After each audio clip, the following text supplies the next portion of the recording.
जय श्री गणेश। हरे कृष्ण। हर हर महादेव। बंधुओं नमस्कार। मैं अलका सिंह पुनः आप सबके सामने उपस्थित हूँ और आज हम लोग इस अंतर यात्रा में यात्रा करेंगे अपने पवित्र त्यौहार रक्षाबंधन के ऊपर। तो बंधुओं, इस बार भी 9 अगस्त को पूर्णिमा तिथि पड़ रही है और हर साल की भांति हम लोग बहुत हर्षोल्लास से खुशीपूर्वक इस त्यौहार को मनाते हैं। तो इस साल भी हम लोग मनाएंगे, लेकिन थोड़ी चर्चा इसलिए भी करना जरूरी है इस त्यौहार पर, क्योंकि हर एक बहन अपने भाई को शुभकामनाएं नहीं दे सकती। जैसे मैं हूँ, मेरे जो भी भाई बंधु हैं, इष्ट मित्र हैं, मैं उनको शुभकामनाएं इसी वीडियो के मार्फत ही दे सकती हूँ। तो आप सबको आने वाले इस रक्षाबंधन के त्यौहार की बहुत बहुत शुभकामनाएं, बहुत बहुत शुभकामनाएं। उम्मीद करती हूँ आप सभी जो भी भाई बहन हैं बहुत हर्षोल्लास के साथ खुशीपूर्वक इस त्यौहार को आप लोग मनाएंगे। और बंधुओं, ये त्यौहार अगर देखा जाए तो ये त्यौहार नहीं है सिर्फ, ये एक भाई बहन के पवित्र रिश्ते की, ये एक तरह से देखा जाए तो पवित्र रिश्ते की बुनियाद है। एक भाई बहन के प्रेम की प्रकाष्ठा है, एक भाई बहन के भाव की प्रकाष्ठा है, जो हम लोग इस त्यौहार को इतना धूमधाम से मनाते हैं। और इस दिन चाहे कोई भारत के अंदर है या जो भी हमारे भाई बहन जो भारत के बाहर भी बाहरी देशों में हैं, सभी इस त्यौहार को बहुत ही खुशीपूर्वक मनाते हैं और बहुत ही हर्षोल्लास के साथ इसको सेलिब्रेट करते हैं।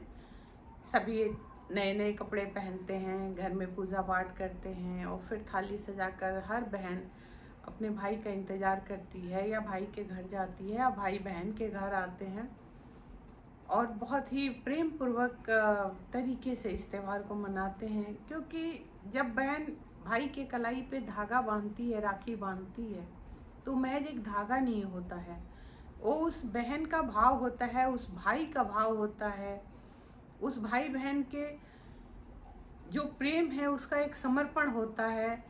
ये इतना पवित्र और प्रेम भरा त्यौहार है कि ये हमारे आत्मिक रिश्ते को और मजबूत करता है। हमारे ये धागा हमारे भावनात्मक रिश्ते को जोड़ता है। भाई बहन ये जरूरी नहीं हो है कि वो आपके खून के ही, ब्लड के रिलेशन के ही हो, आपके सगे ही भाई बहन हो। ये भाई बहन कोई भी हो सकते हैं, क्योंकि ये भावनात्मक त्यौहार है। बहुत सारे ऐसे भाई हैं जिनकी बहनें नहीं हैं और कोई ना कोई बहन जरूर है इस दुनिया में जो उनको राखी बांधती है और उसी भाव से, उसी श्रद्धा भावना से बांधती है। बहुत सारी बहनें हैं जिनके कोई भाई नहीं है और बहुत सारे भाई ऐसे हैं जो उन बहनों से राखी बंधवाते हैं। हमारे जो भी वीर जवान जो हमारे सरहदों पे लड़ रहे हैं, उनके लिए भी बहनें राखी भेजती हैं और वो लोग बहुत खुशीपूर्वक उन राखी को बांधते हैं, अपने बहनों को सुआशीष भी देते हैं, उपहार भी भेजते हैं और बहनें अपने भाइयों की रक्षा के लिए कामना करती हैं।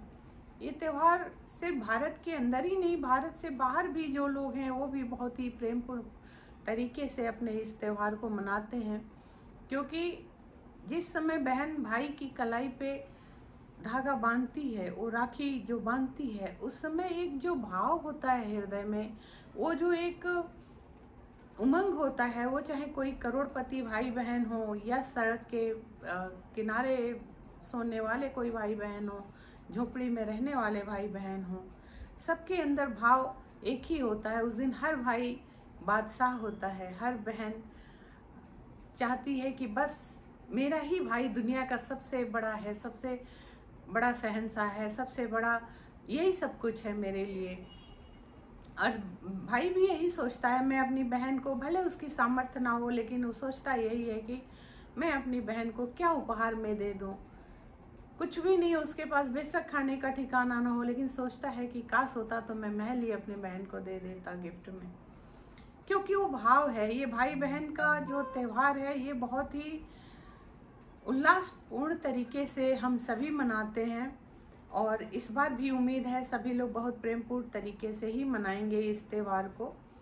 इस अनमोल रिश्ते में अगर देखा जाए तो ये एक महज धागा नहीं होता, ये गैरों को भी अपना बना देता है। जिनके खून के रिश्ते नहीं हैं उनको भी सदा सदा के लिए सगा बना देता है और एक ऐसा भाव हमारे हृदय के अंदर उत्पन्न करता है कि फिर वो सदा सदा के लिए वो रिश्ता ऐसा बनता है कि फिर ये नहीं पता चलता कि ये कौन खून के रिश्ते के भाई हैं या कोई अलग सा भाई है। क्योंकि हमारी सोच पे ही तो सब कुछ निर्भर करता है। कई सारी कथाएं भी हमारे यहाँ देखिए तो प्रचलित है। एक कथा के अनुसार राजा बलि की कथा हम लोगों ने सुनी है कि जब भगवान कृष्ण ने, भगवान विष्णु ने जब वामन का अवतार लिया और राजा बलि से 3 पग में उनका सब कुछ जब ले लिया, तब माता लक्ष्मी ने भगवान राजा बलि को राखी भेजी, उनको राखी बांधा और पुनः उनका ऐश्वर्य सब कुछ उनको वापस किया। एक कथा ऐसे ही मिलती है द्रौपदी और भगवान कृष्ण की, कि जब एक बार द्रौपदी और कृष्ण यूं ही घूम रहे थे और भगवान कृष्ण के एक उंगली में एक छोटा सा कांटा लग गया। जरा सा खून देखकर द्रौपदी विचलित हो गईं और उन्होंने क्षणिक भी देर नहीं की, तुरंत ही अपने जो साड़ी, जो चीर था, जो साड़ी का जो पल्ला था, उसको उन्होंने तुरंत उसको फाड़ा और फाड़कर भगवान कृष्ण के उंगली में बांध दी। भगवान कृष्ण ने उस समय द्रौपदी की रक्षा करने का वचन दिया। समय गुजरा और समय के साथ साथ वो दिन भी आया जब कौरवों ने द्रौपदी का चिरहरण किया। उस सभा में वीर योद्धाओं की कमी नहीं थी। भीष्म और द्रोणाचार्य और तमाम ऐसे बड़े जो लोग बैठे हुए थे, उनके सामने जब द्रौपदी का चिरहरण हुआ उस सभा में, जहाँ 5 पांडव जो स्वयं में सब पे भारी थे, फिर भी उस महिला का यहाँ पे मैं स्त्री ही बोलूँगी कि जब उनका चिरहरण हुआ सबके सामने, तो भगवान कृष्ण ने उसी वो जो धागा उन्होंने उनके उंगली पे बांधी थी, जो चीर, जो अपनी साड़ी का एक चीरा फाड़कर जो बांधा था, उस रक्षा का जो रक्षा करने का जो वचन दिया था भगवान कृष्ण ने, उसको भली भांति भगवान कृष्ण ने निभाया और उस एक जरा सी चीर के बदले द्रौपदी की लाज बचाई और इतनी बड़ी चीर कर दी कि कौरव तरसते रह गए कि द्रौपदी को किसी तरह से उनका चिरहरण पूरी तरह निर्वस्त्र कर दिया जाए, पर उनकी क्षमता नहीं हुई। थक हार के सब गिर गए। जो इतने अहंकार में भरे हुए थे वो बिल्कुल भूमि पे गिर के पसर गए, क्योंकि वो एक स्त्री के लिए इतना बुरा सोचा उन्होंने, इतना बुरा करना चाहा, निर्वस्त्र करना चाहा उन्होंने। अपनी शायद जो कुछ भी है आज समाज में भी बहुत हद तक उस चीज़ को देखा जा सकता है, जो इस तरीके की भावना रखी, लेकिन जब जाको राखे साइयाँ मार सके ना कोई, जिसके सर पे भगवान कृष्ण का हाथ था, जिस बहन को भगवान कृष्ण ने रक्षा करने का वादा किया था, उस बहन को भला कौन ही निर्वस्त्र कर सकता था। और देखिए आज समाज में भी उस चीज़ को सीखने की ज़रूरत है। आज समाज के लोगों से भी मैं ये कहना चाहती हूँ कि आपके इर्द गिर्द अगर कोई बहन है तो उसका चिरहरण करने की मत सोचिए। उन सभी भाइयों को भी मैं कहना चाहूँगी, समाज में एक संदेश देना चाहती हूँ इस रक्षाबंधन के त्यौहार पे, कि किसी भी बहन का चिरहरण मत करने की सोचिए, उसकी लाज बचाने की सोचिए। अगर कोई दुर्योधन जैसा व्यक्ति आता भी है सामने और किसी बहन का चिरहरण करने की कोशिश भी करता है, तो उस बहन के लिए आप कृष्ण बनकर उसकी ढाल बन जाइए, कृष्ण बनकर उसका साथ दीजिए, उसकी लाज बचाइए। सही मायनों में आपकी इंसानियत तभी सिद्ध होगी। सही मायनों में आपकी इंसानियत यही कहती है और इसी को करने की कोशिश कीजिएगा। एक कथा के अनुसार ये भी आता है कि मेवाड़ की महारानी, मेवाड़ जो राजस्थान में है, मेवाड़ की महारानी राणा संगा की जो पत्नी थी रानी महारानी कर्णावती, तो एक समय जब आया कि मेवाड़ मुगलों ने चारों तरफ से घेर लिया, आक्रमण किया, तो उस समय की भी एक कथा ये प्रचलन में आती है कि रानी कर्णावती ने हुमायूं को अपनी राखी भेजी और अपने राज्य की रक्षा करने का वचन लिया। और बखूबी समय के साथ हुमायूं ने अपनी बहन रानी कर्णावती को अपनी बहन मानकर उनके राज्य की रक्षा की और मुगलों से बचाया। तो ये एक बहुत सारी हमारी जो हमारे त्यौहार है, ये सिर्फ एक त्यौहार नहीं होते, ये बहुत सारा कुछ संदेश भी देते हैं समाज को, हम सबको सीखने के लिए भी बहुत कुछ कह जाते हैं और हमें इनसे प्रेरणा लेनी चाहिए, हमें सीखनी चाहिए। त्यौहार तो हम मनाते ही हैं और बखूबी इस त्यौहार को या कोई भी त्यौहार हो हमें धूमधाम से मनाना चाहिए। हमारे सेलिब्रेशन के पीछे, हमारे मनाने के पीछे बहुत सारे कारण भी होते हैं जहाँ से इन त्योहारों की शुरुआत हुई। तो बहुत कुछ है, त्यौहार हमें शिक्षा भी देते हैं, हमारा आचरण कैसा होना चाहिए। किसी भी स्त्री को देखकर आप, हर स्त्री के भी हर रूप है, स्त्री आपकी माँ भी है, बहन भी है, बेटी भी है, पत्नी भी है, प्रेयसी भी है। स्त्री के बहुत सारे रूप हैं, उसी तरह पुरुष के रूप हैं।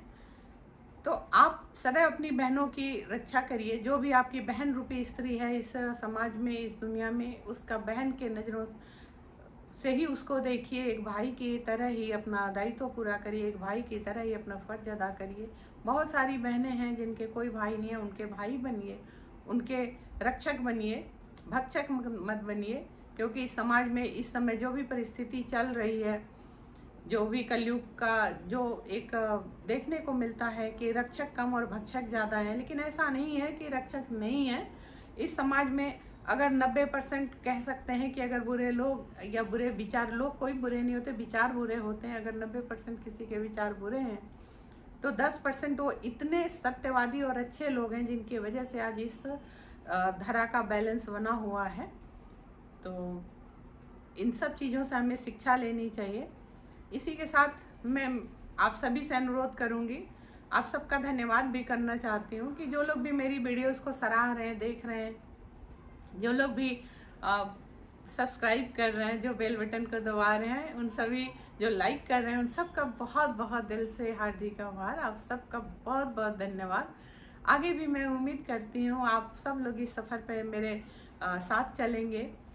और सभी लोग, जो लोग भी नहीं आए हैं अभी या जो लोग नए आए हैं मेरे चैनल पे, उन सब से अनुरोध है कि बेल बटन ज़रूर दबा दीजिए ताकि जब भी मेरी कोई वीडियो आती है आप लोगों को तुरंत मिल जाए।